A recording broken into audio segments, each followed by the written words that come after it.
Imaginen por un momento la ciudad de Jerusalén. Sientan el peso de milenios bajo sus pies, el sol sobre las piedras antiguas, el aire cargado de oraciones y de historia. Ahora, caminen conmigo hasta el Monte Sión, un lugar sagrado para 3 religiones.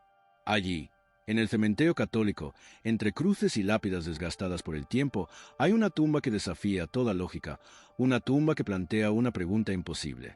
Sobre la lápida, cubierta de pequeñas piedras dejadas como señal de respeto según la tradición judía, se lee el nombre, Oskar Schindler.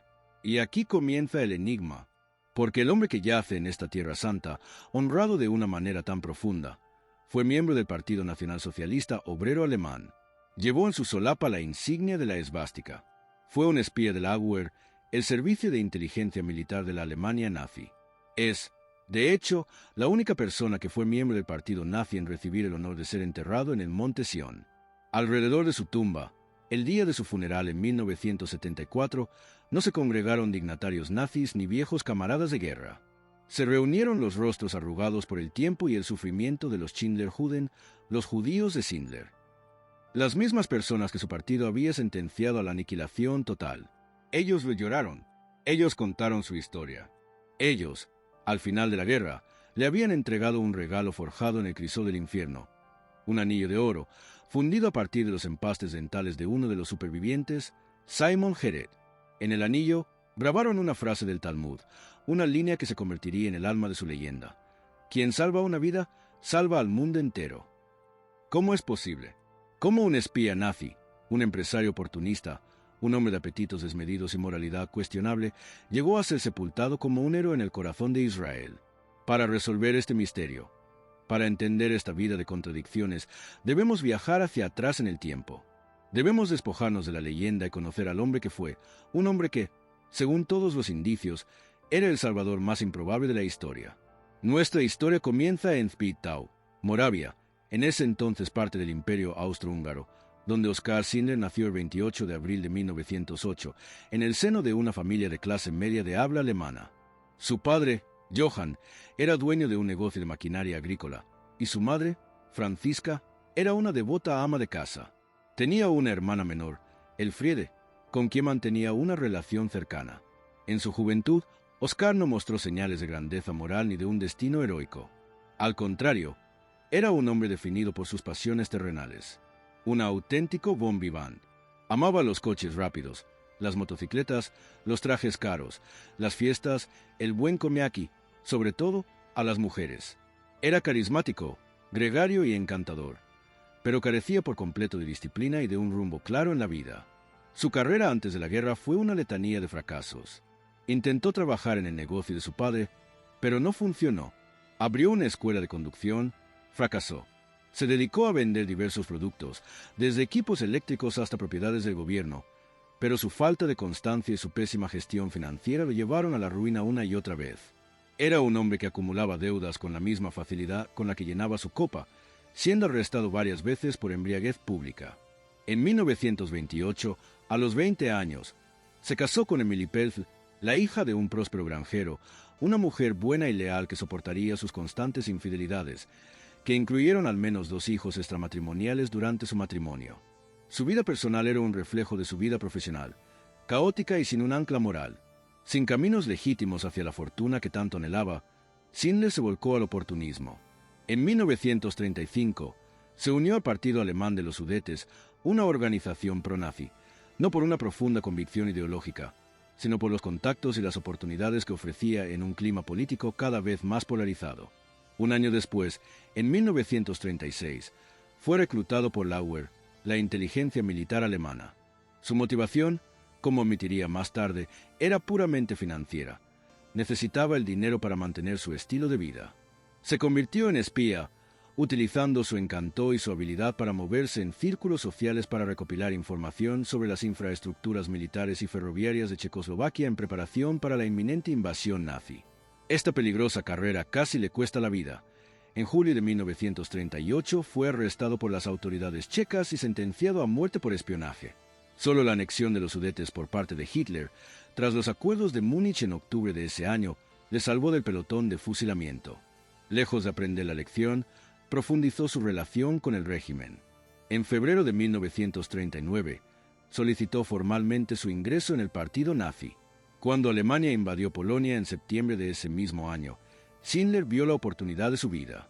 Siguió al ejército hasta Cracovia con un único y claro objetivo: hacerse rico con la guerra. Allí, aprovechando las políticas de la arianización que despojaban a los judíos de sus propiedades, adquirió una fábrica de esmaltados en bancarrota que había pertenecido a empresarios judíos. La rebautizó como Deutsche Emanuelfabrik o Emalia. Su plan de negocio era cínicamente simple. Contrataría trabajadores judíos del gueto cercano porque la ley nazi dictaba que su salario era ínfimo, minimizando así los costes y maximizando sus ganancias. En Cracovia, Schindler vivió la vida que siempre había soñado. Se instaló en un lujoso apartamento confiscado a una familia judía y se convirtió en un industrial respetado, un rey del mercado negro, organizando fiestas extravagantes donde el alcohol fluía sin cesar para oficiales de la Wehrmacht y las SS. Fue en estas fiestas donde cultivó una relación crucial y peligrosa: su amistad con Amon Goeth, el sádico comandante del campo de concentración de Plastov, un hombre conocido como el carnicero de Cracovia. Su vínculo se forjó entre botellas de coñac y sobornos, una alianza de conveniencia entre un oportunista y un monstruo. En este punto de la historia no hay nada que sugiera a un héroe. Solo vemos a un hombre egoísta, un vividor, un colaborador del régimen que lo estaba destruyendo todo. Sin embargo, fueron precisamente sus vicios, su falta de escrúpulos, su habilidad para moverse en el fango de la corrupción y el mercado negro, las herramientas que, irónicamente, lo prepararían para su misión. Un hombre más recto, más moral, se habría horrorizado y alejado de alguien como Amon Goeth. Schindler, en cambio, se sentó a su mesa, bebió su licor y se ganó su confianza. Su amoralidad fue, sin saberlo, el campo de entrenamiento para el acto más moral de su vida. Dentro de los muros de Emalia, algo empezó a cambiar lentamente. A diferencia de otros empresarios alemanes que explotaban brutalmente a sus trabajadores forzados, los testimonios de los supervivientes indican que Schindler los trataba con una humanidad inusual.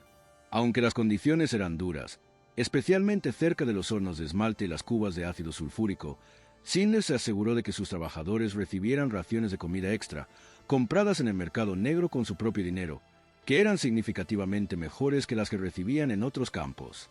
Incluso llegó a establecer una pequeña clínica y una cocina dentro de la fábrica para cuidar de ellos. Eran pequeños actos de decencia en un océano de barbarie, las primeras grietas en la coraza de su cinismo. Pero el momento que lo cambió todo, el instante que hizo añicos su calculada indiferencia, llegó el 13 de marzo de 1943. Ese día, los nazis ordenaron la liquidación final del gueto de Cracovia. Desde una colina cercana, Schindler observó la operación con horror. Vio a los soldados de las SS arrastrar a hombres, mujeres y niños de sus casas, disparándoles en las calles sin piedad. Vio el caos, la brutalidad, la aniquilación de una comunidad entera en la que unos 2.000 judíos incapaces de trabajar fueron asesinados en las calles y otros 8.000 fueron enviados al campo de Plastov. Aquel espectáculo de crueldad inhumana lo dejó profundamente conmocionado. El hombre que había llegado a Cracovia para sacar provecho de la guerra, de repente, se encontró cara a cara con su verdadera y monstruosa naturaleza. A partir de ese momento, algo se quebró dentro de él. Su motivación cambió. La fábrica dejó de ser un simple negocio para convertirse en un refugio, en un arca. El oportunista comenzó a transformarse en protector. Empezó a usar su ingenio no para enriquecerse, sino para sabotear la maquinaria de muerte nazi desde dentro. Falsificaba sistemáticamente los registros de la fábrica. Inscribía a niños como si fueran adultos, a intelectuales, médicos y abogados como si fueran obreros metalúrgicos cualificados, profesiones consideradas esenciales para el esfuerzo de guerra, protegiéndolos así de la deportación a los campos de exterminio. Este cambio de rumbo tuvo un coste. El hombre que había amasado una fortuna ahora comenzó a gastarla. Los sobornos a los oficiales de las SS, que antes eran una inversión para facilitar sus negocios, se convirtieron en un gasto desesperado para salvar vidas. Pagaba con diamantes, licores de lujo y enormes sumas de dinero en efectivo para conseguir exenciones para sus trabajadores, para sacar de los trenes a aquellos que habían sido capturados, para mantener a las familias unidas. Su transformación no fue una conversión divina. No se convirtió en un santo de la noche a la mañana. Fue la reacción de un hombre que, a pesar de todos sus defectos, no pudo soportar la complicidad con el mal absoluto que había presenciado.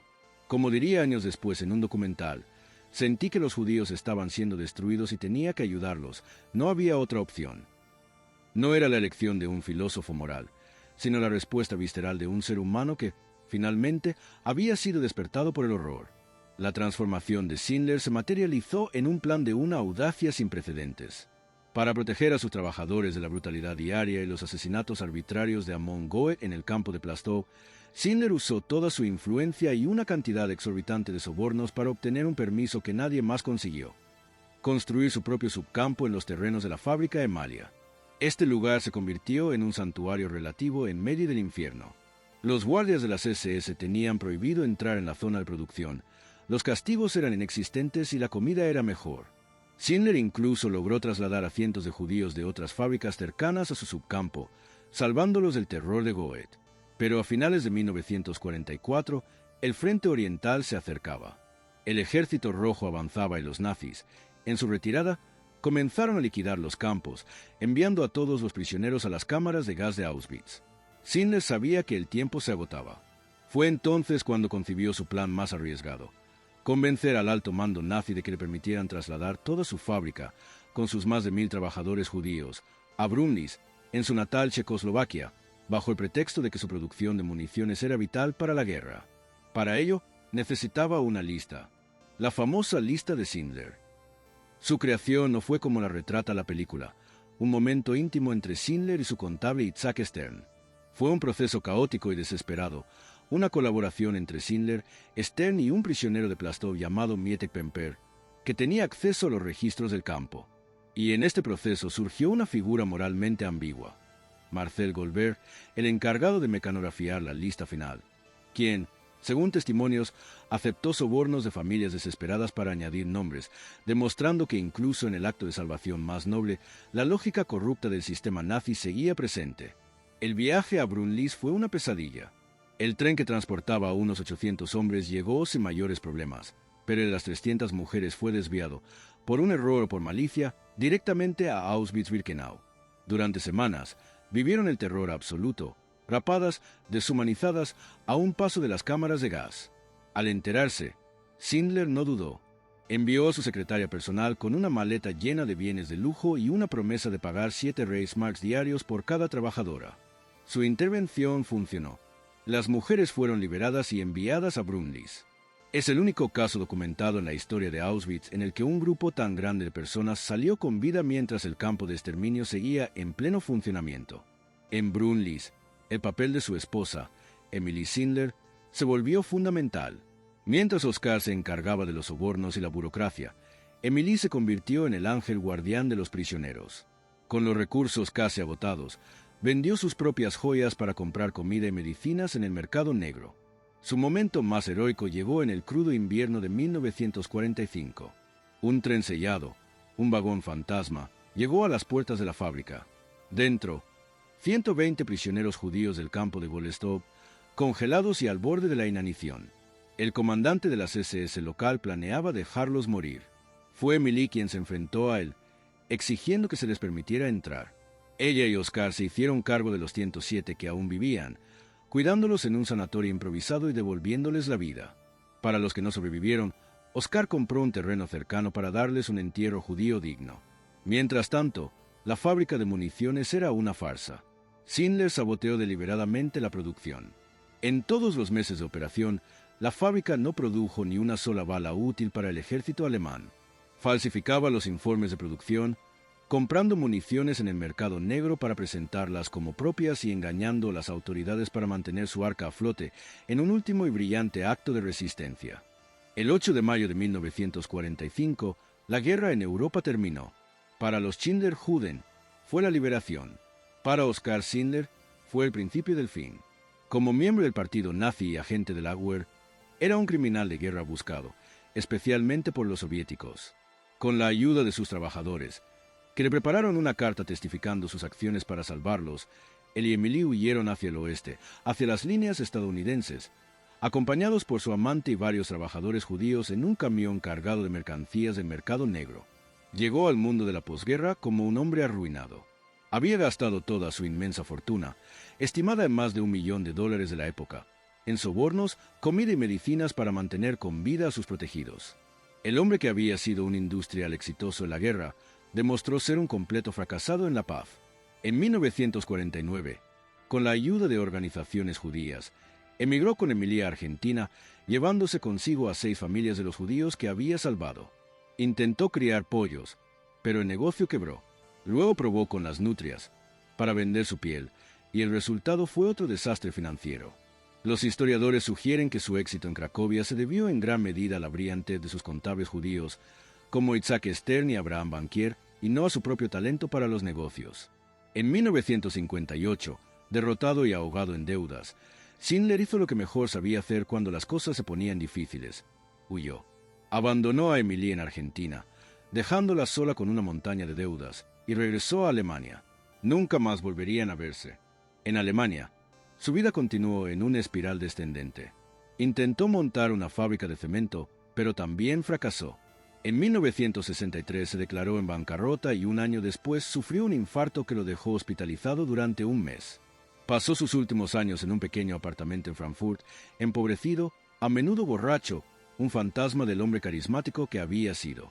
Su supervivencia dependía enteramente de la gratitud de aquellos a quienes había salvado.